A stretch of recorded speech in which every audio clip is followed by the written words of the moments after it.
Hello, and thanks for joining us for another Board of Education meeting recap, this time for the month of August 2020. We're back into that familiar time, and we're glad to have you here with us. I'm J.D. Harden, Executive Director of Communications and Public Relations for Henry County Schools, and joined as always by my co-host, Superintendent Mary Elizabeth Davis. Welcome. Thanks, JD, and it's great to be with everyone again. You know, of course, we would love to be talking about bringing people back into the buildings and being together once again. But, right now we're going to start this school year off just a little bit differently. Maybe a little bit familiar for some as the way we ended last school year. But of course, the board has made some important decisions during the summer months to really help guide our school systems through some very tough times, especially as it pertains to COVID-19. And so we're very appreciative of their leadership. And of course, Superintendent Davis, they have done a remarkable job of putting things in place that is really going to make this school year an exceptional school year any way you look at it. That's right. None of us would want to be starting the school year quite how we are, but it's been really consistent that our Board of Education remain very engaged. They are very rigorous in the way they're examining this work, and they're really thinking about not just the days and weeks ahead, but the months ahead and well into the year. And on July 17th, the Board of Education did convene, and they approved the recommendation to proceed with scenario 2, which is our full remote for all students K through 12 at the start of the school year.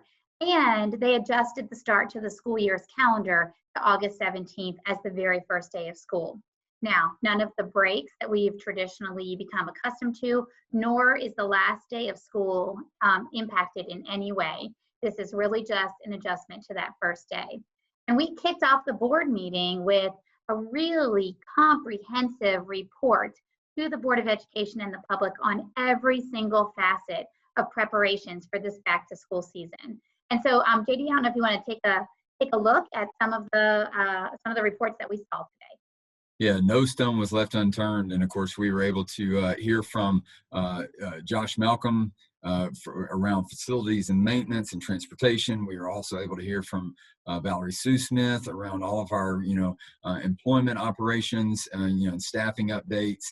And then, of course, Mr. Kirk Schrum, who's over school leadership, was able to provide, the readiness behind that, as well as the athletic component, which his division covers.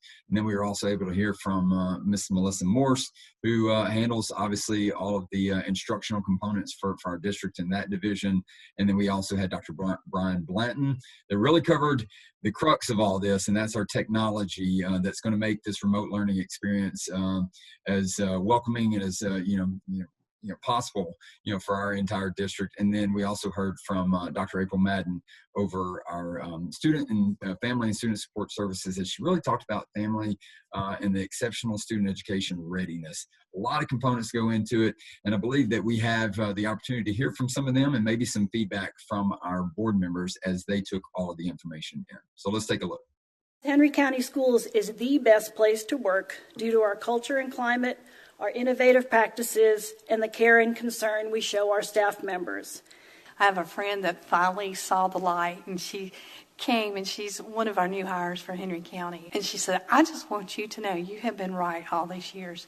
She said, I get the warm fuzzies every time I talk to my teammate. I was just amazed when I walked into the schools. One was Dutchtown, the other one was Stockbridge Elementary School, and to see them working, the excitement that was there, it was amazing, even though they're preparing for the students, but not face-to-face. So I was very proud of that. And all the work that your team and all the teams have done, because I know it has taken a group effort to put all of this together. This is difficult for everyone, and I know that regardless of fears or stance on things right now, everyone ultimately wants these children back in the buildings. But the flexibility and the respect that we are showing our employees during this time as we move back into our school year is just really phenomenal. COVID-19 is the obstacle, but it is also the way. Now is not the time to have the disease to push the district backwards, but instead, we must forge ahead and embrace this moment on a path together with the belief in the capability of all students. I also was excited to hear you say for our students with special needs would have the opportunity to work with our CTAE department to have those jobs if they choose to do that. That's such a wonderful thing. We all are still hopeful for face-to-face learning, and we know you guys, we know we have the best employees, that when that time comes, I know that we will fully be ready without a doubt. You know, JD, during this season where there is rapidly evolving information, the role that communicating to our community plays has been incredibly vital.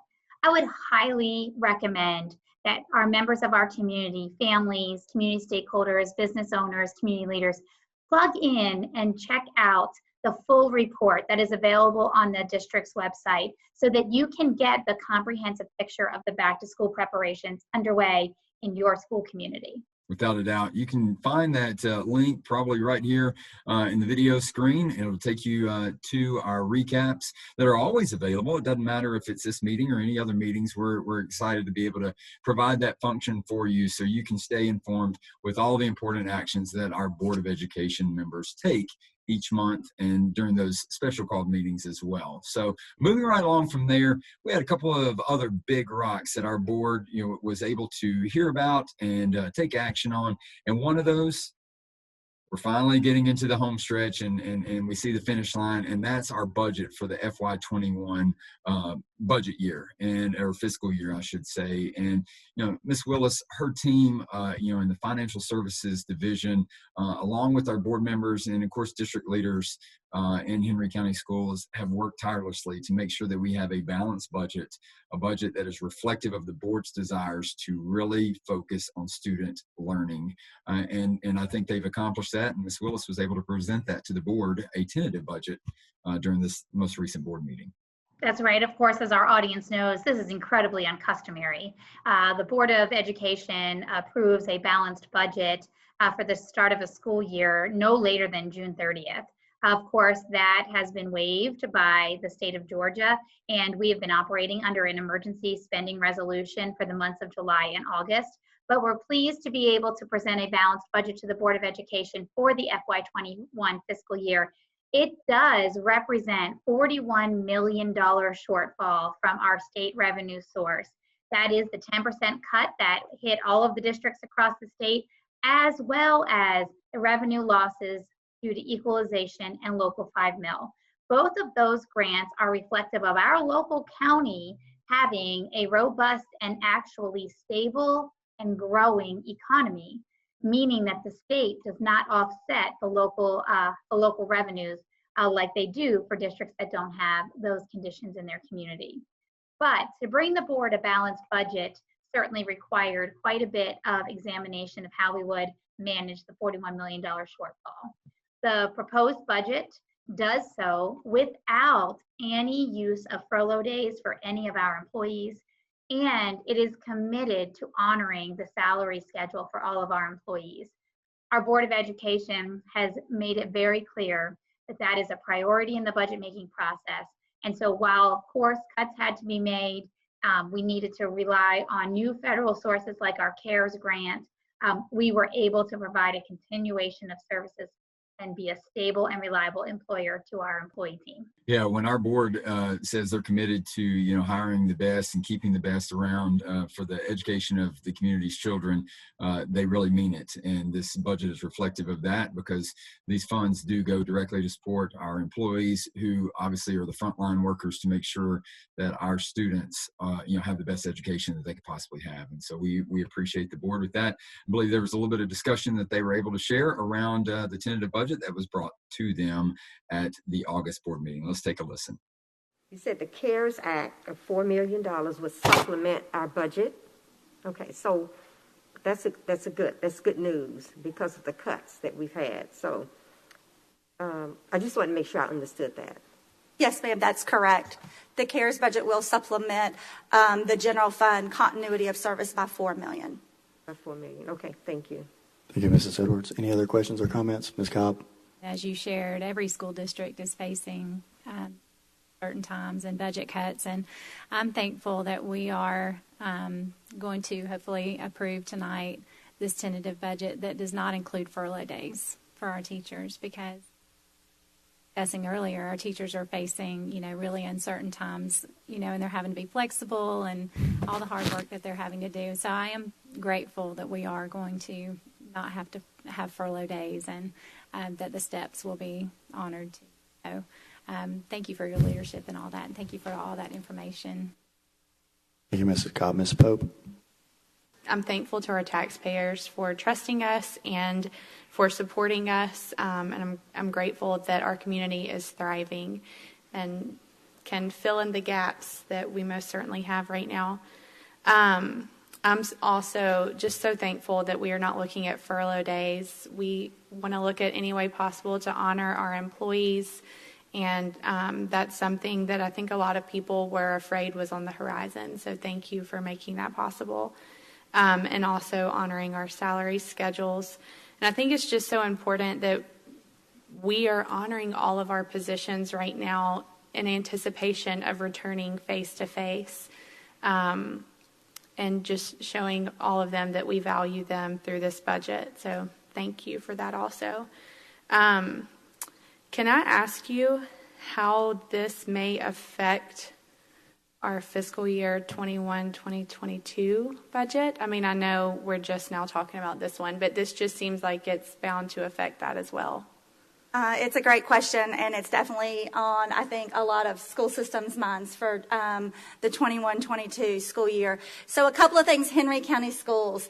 Again, we are so lucky that the financial leadership that you as a board have provided us to be able to use those reserves during that time. And if you look at the reserves or that savings that we're using, it's actually right about the amount that the amended formula adjustment is in the state funding. So we're going to be watching state funding very closely. So what's good about the 21-22 school year is we have time to plan. When this came about, this was in April and May.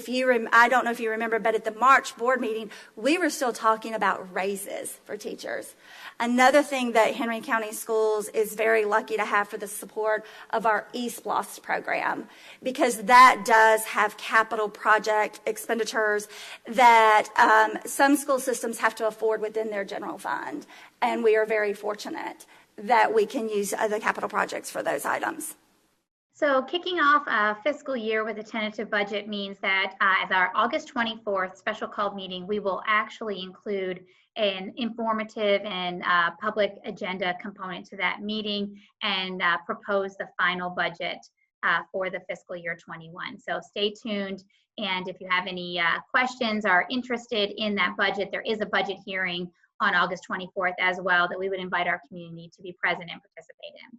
But we were able to then transition from that budget into actually a monumental moment.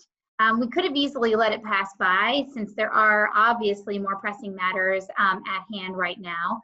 But Dr. Carl Knowlton was able to present the transition our organization will go through from our former strategic priorities to now being directed through our strategic plan.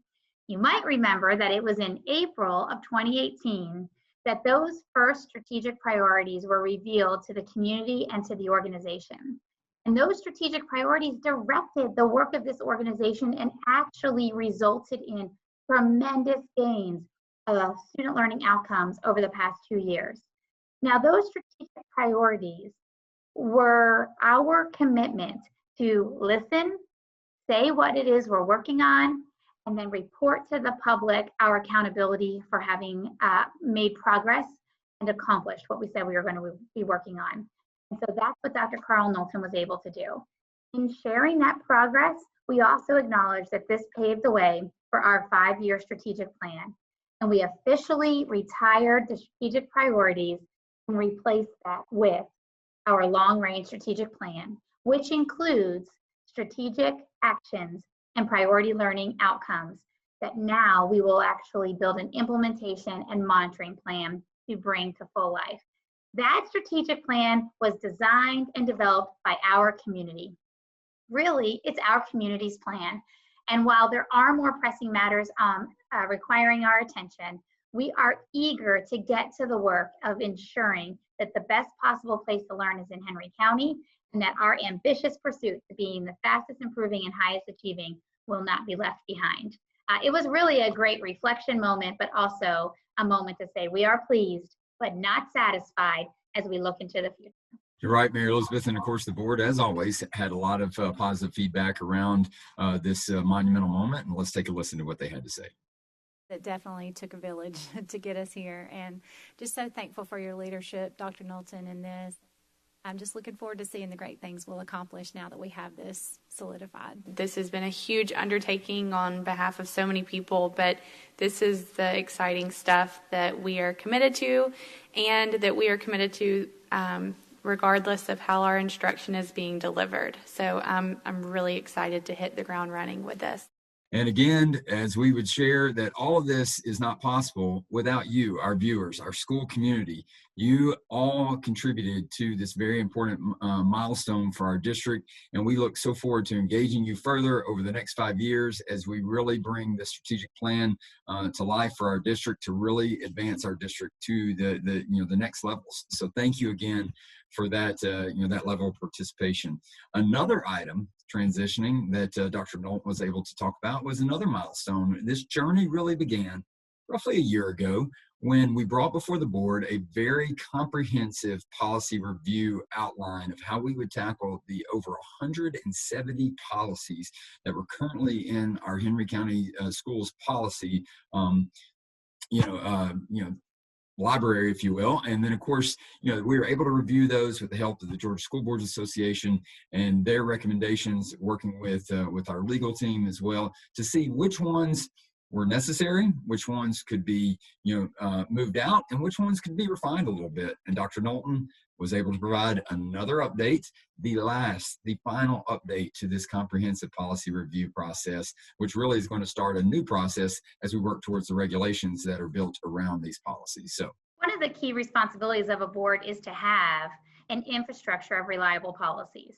And this cyclical review that occurred over the last year was important because it really brought updated policies to our policy manual, but it also there will be now a policy on the expectation that the superintendent work with the Board of Education on regular and reoccurring policy cycle of review. And so this was monumental, a huge body of work for our Board of Education. And I know that they're proud to see that responsibility behind them and now build in a cyclical process on the horizon. So stay tuned as we continue, the next phase of this process. Again, there's no more policy review. There is more of a building around of these policies with some of the regulations that now will accompany them. And so I'm sure this won't be the last that we'll hear of it. But once again, a huge moment for our Board of Education because it has been a while since something this in depth has occurred. So we're glad to have that, and we'll be able to provide these updates and reviews with a little bit more regularity moving forward in the process. So that was the large bulk, of course, of our study session that day. That was followed by a special called meeting, a budget hearing. So again, Ms. Willis could present to our board the tentative budget, as well as to the community who were able to participate and listen in on what the tentative budget looked like. So we were glad to be able to do that. And as Mary Elizabeth mentioned earlier, we will be having a second budget hearing on August 24th, at which time the board will make some decisions regarding a final budget approval process, or the approval of the final budget. So stay tuned for that. And of course, we want everybody to be able to participate if they can. So transitioning over to our business meeting, we were able to kick things off really as we were reminded of just how incredible our employees are by a wonderful inspiration that we were able to share with the board around around our teachers coming back and engaging in some of the most extensive professional development that we've been able to provide in almost 3 weeks worth. And Mary Elizabeth, it's just incredible to see the smiling teacher faces engaged in the work that is going to make a difference in children's lives. I mean, it really is true. We think we launched a hashtag, our future starts with a teacher. And I think I'm really just proud of our profession and of our professionals in this organization, because these are not ideal circumstances to be a teacher either. We know our halls and our classrooms should be filled with kids Our lives should be filled with kids. But given that right now the circumstances are not permitting that, our teachers are going to all depths to prepare for effective remote instruction and to build connections with kids and families like never before. And so I'm just really optimistic that because the best teachers that teach are Henry County teachers, our students will have access to the best learning possible, even in these less than ideal circumstances. A huge shout out goes out to our Learning Performance Division for their incredible work, and of course our Technology Services Division. There's so many hands that were involved in a part of this process to bring this rich professional development. And so tip of the hat to those divisions and those departments who spent hours and hours and hours preparing our teachers with some of the best content and professional development. Some really award-worthy development around some of this professional development and learning for our staff. We could not think and we could not do this without all of their efforts, and we a big thank you to each and every one of them. So moving on, we did have some of the business items that were covered during our study session that were approved, of course, by the board and their traditional actions that accompany that business section. And then that also involves welcoming new team members to our Henry County Schools family. So we had a couple of new ones announced last night. That's right. It's always one of my favorite things to do, to welcome new team members to the team. And so congratulations to Kelly Smith, our new athletics coordinator, and congratulations to Kevin Ward, our new communications team member for video production. And so we're excited to see your impact. And as always, we know you're about to make us even better. So as we transition out of this month of August and really get ready, the next time we will join you will be after the start of the school year. The start of the school year does, commence on August 17th with our remote learning for our entire district. And again, we would love to thank and want to thank our community, because a few years ago, everyone took the opportunity, hopefully, to go out and vote for the eSPLOS, which a part of that eSPLOS included a purchase for our computing devices, a one-to-one effort for our entire district. And without that particular support, we'd probably be having a very different conversation right now about being able to help our kids through this remote learning experience. So thank you to our community. A big shout out to each and every one of you. It's efforts and support like that that makes educating our children just a tremendous community effort. And so thank you so very much. We appreciate it. And Mary Elizabeth, I know that it has made things a lot easier for our district and kind of sets our district up as a model district for others around the state and nation. Absolutely. And really, it is a moment in time where our community is called on to come together on behalf of our youth, and realizing that no solution is really feeling perfect, but knowing that our solutions are being generated through our conversations and our constant dialogue is really the best step forward that we can take. So we want to wish everyone a happy back to school season. Unconventional for sure, but it's going to be our best year yet. And I hope you make it a great one. Thank you, folks, for joining us once again. I'm J.D. Harden, and joined again, as always, by Superintendent Mary Elizabeth Davis. We wish you all a very happy start to the school year, and we'll see you next month. As is the case with most board meetings, there's a lot more information that you're able to witness being there in person or watching the full version on demand that we're unable to bring to you here in this very short board meeting recap. The links to those presentations and videos can be found in the description section directly below this video.